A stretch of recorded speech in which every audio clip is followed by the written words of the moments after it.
கோயம்புத்தூர் மாவட்ட sports karate சங்கம் சார்பாக மாவட்ட அளவிலான கராத்தே சாம்பியன்ஷிப் போட்டி. கோவையில் நடைபெற்ற மாவட்ட அளவிலான சப் ஜூனியர் கராத்தே போட்டியில் 500க்கும் மேற்பட்ட மாணவ மாணவிகள் ஆர்வமுடன் கலந்து கொண்டனர். கோயம்புத்தூர் மாவட்ட ஸ்போர்ட்ஸ் கராத்தே சங்கம் மாவட்ட அளவிலான கராத்தே சாம்பியன்ஷிப் போட்டி சின்னவேடம்பட்டி பகுதியில் உள்ள கேசர் சர்வதேச பள்ளி வளாகத்தில் நடைபெற்றது. சப் ஜூனியர் பிரிவில் நடைபெற்ற இதற்கான துவக்க விழா கோயம்புத்தூர் கராத்தே சங்க தலைவர் கதிரேசன், பிரசிடென்ட் கார்த்திகேயன் ஆகியோர் தலைமையில் நடைபெற்ற இதில் சிறப்பு விருந்தினர்களாக கௌமார மடாலயம் தவ திரு சிரவை ஆதினம் குமரகுருபர சுவாமிகள், KG மருத்துவமனையின் தலைவர் மருத்துவர் பக்தவாசலம் ஆகியோர் கலந்து கொண்டனர். இதில் கௌரவ அழைப்பாளர்களாக கேசர் சர்வதேச பள்ளியின் சீஃப் எக்ஸிகியூட்டிவ் லலிதா பிரகாஷ், தாளாளர் தேவபிரகாஷ், காவல்துறை துணை கண்காணிப்பாளர் சரவணன், பள்ளியின் முதல்வர் சசிபிரியா ஆகியோர் கலந்து கொண்டனர்.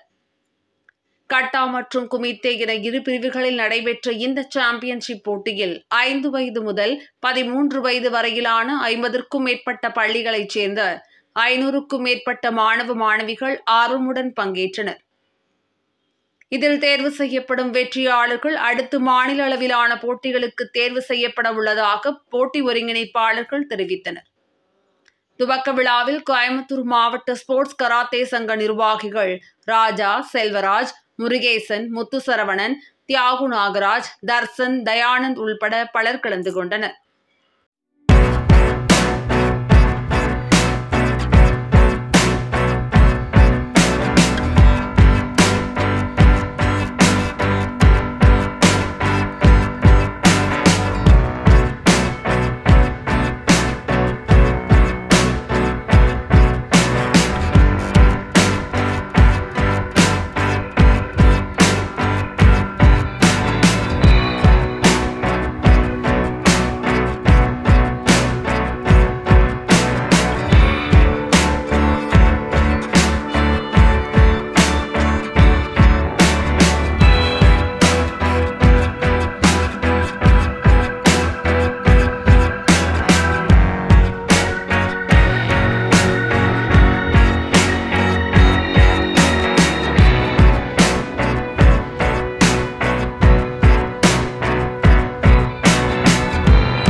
வணக்கம். என் பேர் கார்த்திகேயன் நடராஜன்.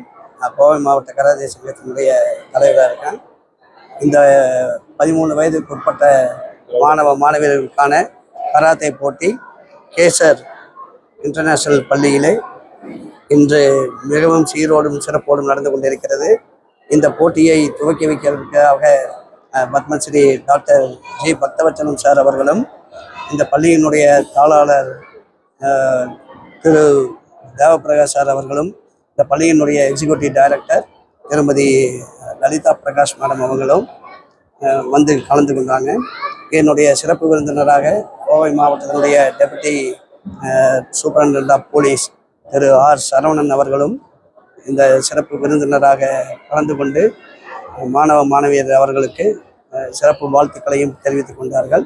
இந்த போட்டியினுடைய வெற்றியாளர்கள் அடுத்த மாதம் நடைபெறும் மாநில போட்டி திருச்சியிலே நடைபெறுகிறது. 16, 17, 18 3 நாட்களில். அதில் வெற்றி பெறுபவர்கள் தேசிய போட்டியில் கலந்து கொள்வார்கள் என்பது மிகவும் மகிழ்ச்சியுடையதாக இருக்கிறது. இந்த மாவட்டத்திலேயே 4 மாணவர்கள் தேசிய பள்ளிகளுக்கிடையேயான ஸ்கூல் கேம் ஃபெடரேஷன் நடத்தக்கூடிய போட்டிகளிலே 2 வெள்ளிப் பதக்கங்களும் 2 வெண்கலப் பதக்கங்களையும் பெற்று பெருமை சேர்த்துள்ளார்கள். அதுவும் இந்த பள்ளியில் படிக்கக்கூடிய 2 மாணவிகளும் 2 தங்கப் பதக்கங்களை வென்றுள்ளார்கள் என்பது மிகவும் சிறப்பு வாய்ந்ததாக அமைகின்றது. இந்த போட்டியானது சீரோடும் சிறப்போடும் நடத்துவதற்கு மாவட்ட சங்கத்தில் உள்ள அனைத்து பள்ளியை சார்ந்தவர்களும், எங்களுக்குள்ளே இருக்கக்கூடிய அந்த ஸ்டைல் அப்படி சொல்லுவாங்க, அந்த ஸ்டைலில் 4 ஸ்டைலுக்குமே இருக்கக்கூடிய அத்தனை கராட்டே மாஸ்டர்ஸ் இங்கே கலந்துருக்காங்க. இதில் 429 குழந்தைகள் கலந்துக்கிறாங்க. இது 6 வயசுலேருந்து 13 வயசு வரைக்கும் இருக்கக்கூடிய இந்த கராத்தே போட்டியானது மிகவும் சீரோடும் சிறப்போடும் நடந்து கொண்டிருப்பது மாவட்டத்துக்கே மிக பெருமை வாய்ந்ததாக அமைகின்றது என்பதை இந்த நேரத்தில் சந்தோஷத்தோடு தெரிவித்துக் கொள்கிறேன். நன்றி, வணக்கம்.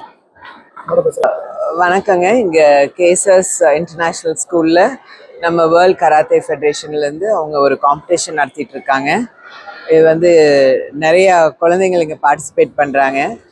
300 குழந்தைங்கிட்ட இருக்காங்க இங்கே. இது ரெகுலராக இவங்க இந்த அசோசியேஷன்லேருந்து ரெகுலராக நல்லா பண்ணுறாங்க இந்த காம்படிஷனை. நம்ம ஸ்கூலோட 20 வருஷ தொடர்பு கராத்தே அசோசியேஷனுக்கு. நம்ம ஸ்கூலில் நிறைய ஸ்டூடெண்ட்ஸ் கராத்தே மூலிமா SGFIல குவாலிஃபை ஆயிருக்காங்க. இந்த வருஷம் இனியா மோனிஸ்ரீயும் குவாலிஃபை ஆயிருக்காங்க. ஸோ இது ஒரு பெரிய ஆப்பர்ச்சுனிட்டி. ஏன்னா இப்படி இந்த கராத்தே மூலிமா, ஸ்போர்ட்ஸ் மூலிமா ஒரு குழந்தைங்க வேற இந்த மாதிரி குவாலிஃபை ஆகுனா யூனிவர்சிட்டி அட்மிஷனுக்கே அவங்களுக்கு ஹெல்ப்ஃபுல்லாக இருக்குது. அதனால எங்கள் ஸ்கூல் சார்பில், அதாவது கேசர்ஸ் இன்டர்நேஷ்னல் ஸ்கூல் சார்பில், அதுதான் எங்கள் கோர் வேல்யூஸும் கூட. இந்த மாதிரி ஒரு ஸ்போர்ட்டோ ஒரு கல்ச்சுரல் ஈவெண்ட்லேயோ குழந்தைங்க கடைசி வரைக்கும் பண்ணணும். +2 வந்துட்டேன், 10th வந்துட்டேன்னு விட்டுட்டு போயிடக்கூடாது. அதுதான் எங்களோட ரிக்வெஸ்ட் பேரண்ட்ஸ்க்கு. ஏன்னா பண்ணுனா ஃப்யூச்சர் நல்லா இருக்கும். இது கூட சார்ந்து அவங்க படிப்பும் வளரும். அது அந்த பழைய ஒரு படிக்கிற குழந்தைங்க இதுக்கெல்லாம் போனால் படிப்பு கெட்டு போயிடும்ங்கிற அந்த இதுலேருந்து வெளியில் இப்போ எங்கள் குழந்தைங்க நல்லா பண்ணுறாங்க. இதுல எல்லாம் படிக்கவும் செய்கிறாங்க, நல்ல காலேஜஸ்லையும் பிளேஸ் ஆகுறாங்க. இதுதான் என்னோட ரிக்வெஸ்ட் இப்போ பேரண்ட்ஸ்க்கெல்லாம். தேங்க்யூ.